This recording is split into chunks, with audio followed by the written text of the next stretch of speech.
Have you ever been outside practicing on your own and you thought to yourself, man, I feel like I'm not getting any better? You're outside hitting off the tee for hours, but you still feel like you're hitting the ball the same way and you haven't even improved. I know I have, because this example was me when I was practicing as a young player. Until one day, one of my coaches said a simple phrase that changed the way I practice forever. Quality over quantity. Join me for today's Bullpen Bulletin, where we're discussing the true method that baseball players use to improve their skills and my 3 tips for you to have more efficient practice sessions for yourself.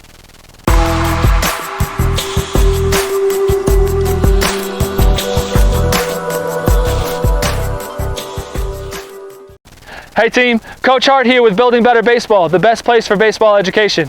If we're meeting for the first time, make sure you hit that red subscribe button so you can learn something new about baseball every week.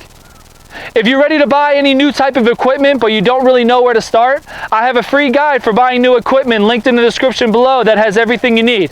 If you're a coach and you need help organizing your practices and you want to get more done in less time, I have a free 2-hour practice plan that I made just for you. It's complete with 2 practice blueprints and has everything you need. Now, let's learn about why less is more when it comes to practicing. Tip number 1 when it comes to practicing is quality over quantity. The first thing I want to do is clarify these terms for anybody who doesn't know what they mean. A repetition, or rep, is one single motion of anything that you're doing. It could be fielding a ball, it could be swinging the bat, it could be throwing the pitch, it could be anything. Quantity means the number of reps you complete. So if you're swinging a bat, you could say I swung the bat 10 times, and the 10 would be the quantity. Quality means how good or bad something is. If we go back to the swinging example, the quality of the swings would be how good or bad the swing was. When it comes to practicing in baseball, or really any sport, the quality of the repetitions will always be more important than the quantity of repetitions. For example, you could be hitting off the tee for an hour and complete a total of 100 swings. You might feel good about that high quantity and feel like you just did a lot of work and exhausted all of your energy. My question is, were each of those 100 swings of the highest quality? Did you really take your time and think about everything before each swing? Probably not. You probably just kept putting the ball on the tee and hitting it within 3 seconds of putting it there, not really paying attention to any of the details or really trying to work on something with your swing. All of that energy has now gone to reinforcing bad habits and a bad swing. The point of practice is to focus on the little things, to break down the game and to slow it down so you can really focus on the details of what you're working on. Even though you're hitting the ball, swinging the bat with no thought of what you're working on is not practice. It's wasting time. This goes for anything you're practicing in baseball. You need to first think of what you need to work on and the best way you can work on it, and then you can start your practice. Don't just go blindly swing and think that completing a high quantity of repetitions will help you get better. The only thing that's doing is reinforcing bad habits. My second tip when it comes to practicing is work small and take your time. When it comes to learning and improving at anything in life, you always need to learn more and practice more when you're a beginner. Most youth players fall into this category because they're just starting out playing baseball as a beginner. This means that when they practice, they basically need to work on everything to get better. But this is where the big mistake is made. They go out to practice and they try to work on everything at once. This approach will completely overload your brain and you won't find success because you're thinking about too many things. When you go out to practice, you need to always work small. This means that before you practice, you need to think of just one thing that you need to work on and work on that. If you're practicing hitting, think to yourself, today I'm just going to work on my hands and take them straight to the ball so I have a good bat path to the ball.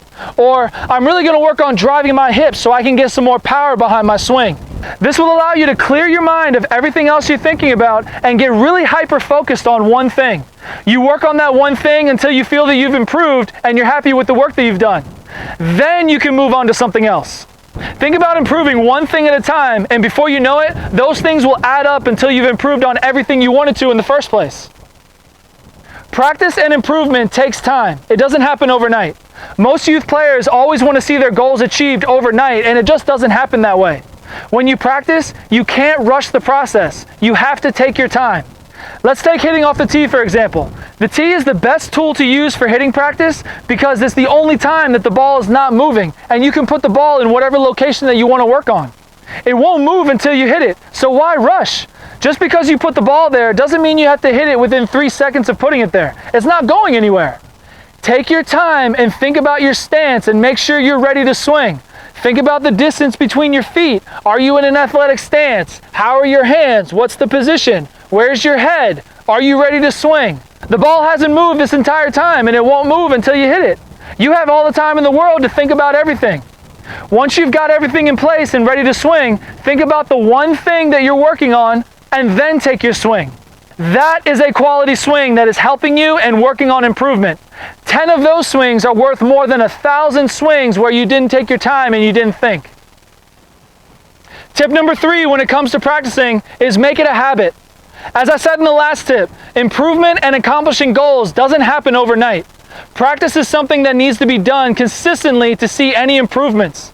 You need to make practice a habit. Just like you brush your teeth in the morning and take a shower, you need to set a practice habit.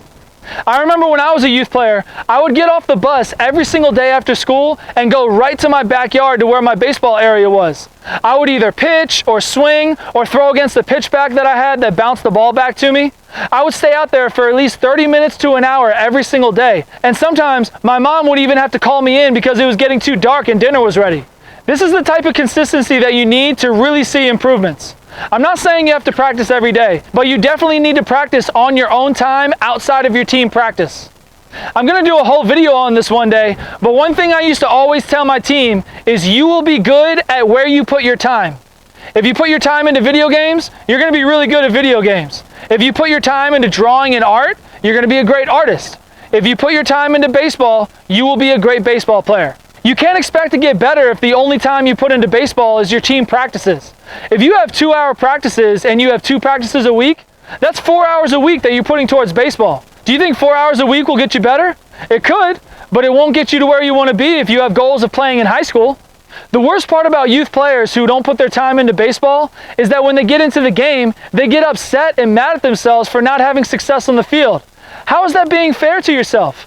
You haven't put the work in, so why do you expect to see improvements on the field? That's just not being fair to yourself and will only lead to not having fun on the field because you have unrealistic expectations of yourself. You practice for 2 hours with your team and expect to get better and better just from those 2 hours.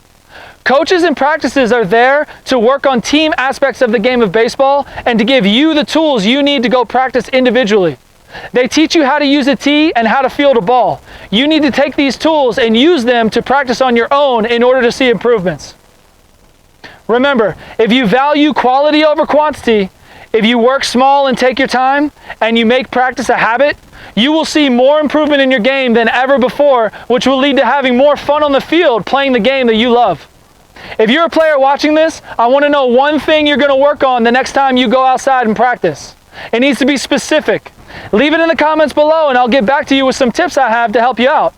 If you're in need of a new glove or new bat or any type of new equipment, don't forget to grab your free equipment guide linked below. And coaches, don't forget to grab your free 2-hour practice plan linked below. I'm here to help and I made them just for you.